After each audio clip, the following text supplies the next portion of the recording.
Attention, ça tourne dans ton truc. Bonjour, je m'appelle Jean-Olivier Chapuis. Mais ici, tout le monde m'appelle Stepman. Bah, la step, c'est un peu ma vie, quoi. Allez, tu me suis. Ouh, ouh. Wow, ouh. C'est pas mal les petites pastilles, là. C'est des chips. Aujourd'hui, la station d'épuration de Vidi traite chaque année plus de 35 millions de mètres cubes d'eau et incinère 30 000 tonnes de boue déshydratée. Avec l'augmentation constante de la population et une technologie dépassée, il était devenu indispensable de remplacer l'ensemble des installations de traitement. Après 10 ans d'études et l'intégration de l'élimination des micropolluants, les travaux de construction de la nouvelle STEP de Vidi ont débuté en automne 2015 avec toute la difficulté de devoir remplacer une usine par une autre tout en continuant de traiter les eaux usées. Moi, je fais du paddle, c'est un peu ma passion. Ici, c'est moi le king of the Step Lake.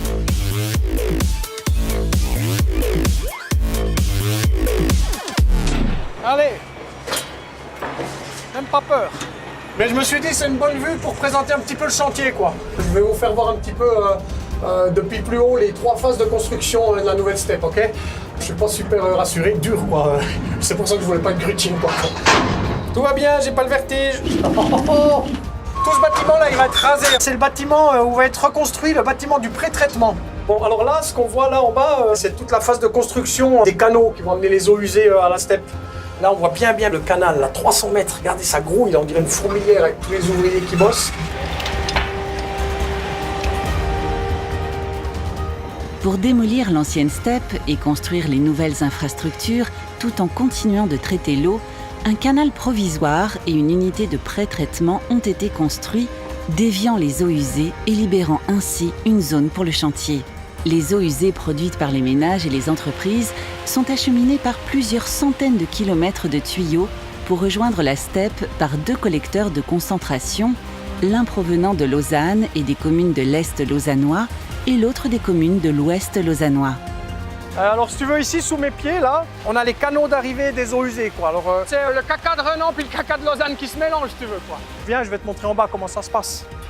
On va dans les entrailles de la STEP. Cette eau-là, elle arrive depuis les toilettes des gens, quoi. On arrive ici, et là, l'eau, elle part là-dessous pour être traitée dans la STEP. Puis quand il y a un gros orage, l'eau, elle sort un petit peu du canal, et puis l'eau, elle s'écoule ici. Puis ça, c'est repompé après, et on retraite une fois, ça, si tu veux. Là, tu filmes, hein, on n'a pas l'odeur, mais là, je te dis que c'est l'endroit où tu restes pas 2 ans, quoi. Allez, go. On va vous expliquer mieux.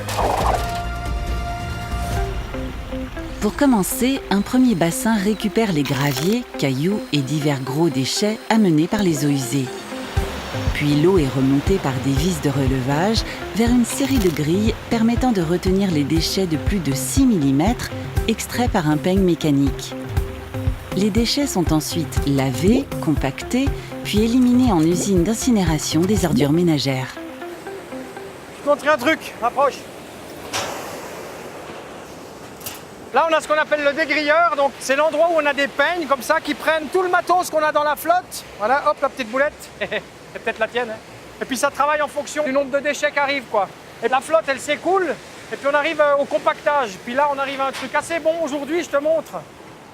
Mais ça, faut quand même faire un petit peu gaffe, quoi. Parce que tu mets dans les toilettes. Et il y a des plures d'orange, ça tu peux composter. Regarde, des Maltesers, c'est bleu. Si ça se trouve, il y en a encore dedans, mec.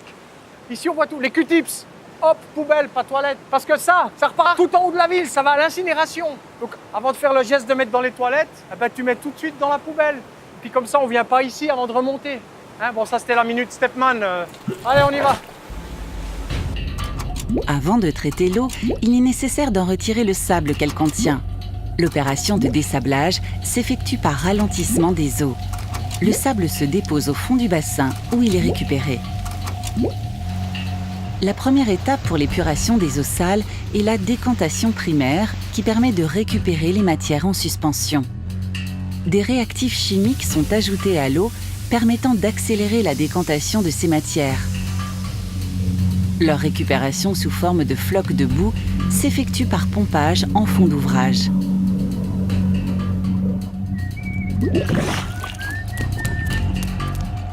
Alors jusque-là, c'est un peu les mêmes procédés, mais en plus efficace que dans l'ancienne usine. Enfin, celle qui fonctionne encore maintenant en attendant la nouvelle. Mais après, on aura une technologie beaucoup plus moderne, quoi, qui pourra nettoyer même les micropolluants les plus résistants. Allez, viens, on va au traitement biologique. Le traitement biologique consiste à reproduire, mais en accéléré, le processus naturel qui existe dans les rivières ou dans les lacs. Les eaux usées passent dans un biofiltre où se sont développées des milliards de bactéries colonisant des millions de billes d'argile. Afin d'accélérer le processus, on dope les bactéries avec de l'oxygène au moyen de soufflantes, sortes de gros ventilateurs qui injectent de l'air à l'intérieur des bassins. Ces êtres vivants microscopiques vont alors digérer la pollution dissoute dans l'eau et la transformer en boue. Les boues et bactéries excédentaires sont récupérées par lavage régulier des biofiltres. L'eau est maintenant claire, mais contient encore d'innombrables particules microscopiques potentiellement problématiques pour notre santé et l'environnement. Elles proviennent par exemple des résidus médicamenteux, des cosmétiques ou encore des pesticides que l'on retrouve d'une manière ou d'une autre dans les eaux usées. Ce sont les micropolluants. Les micropolluants étant nombreux et très variés dans leurs caractéristiques, différentes méthodes de traitement sont utilisées pour les éliminer. Un premier groupe de bassins traite l'eau par ozonation. Ce gaz superoxydant est injecté dans l'eau et détruit une partie des micropolluants en brisant leur structure chimique. Pour épurer les micropolluants qui résistent à ce premier traitement, l'eau est ensuite dirigée vers des bassins contenant du charbon actif en poudre qui capte, telle une éponge, les micropolluants. Un filtre sur sable capte ensuite les derniers éléments nocifs. Puis, pour terminer le traitement de l'eau, de puissants rayons UV tuent les bactéries et micro-organismes restants. Les boues, récupérées à toutes les étapes des traitements, sont d'abord épaissies, puis injectées dans des digesteurs de 25 mètres de haut. Pendant 20 jours, elles se transforment et produisent du biogaz. Une fois épuré, ce gaz est alors injecté dans le réseau urbain de gaz naturel. Les boues digérées sont déshydratées puis incinérées. La chaleur générée dans cette dernière étape alimente le chauffage à distance de la ville.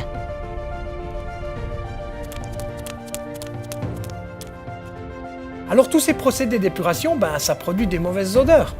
Enfin, ça pue quoi. Surtout le traitement des boues. Oh.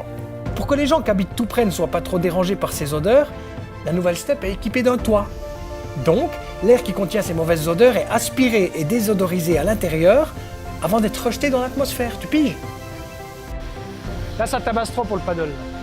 Salut.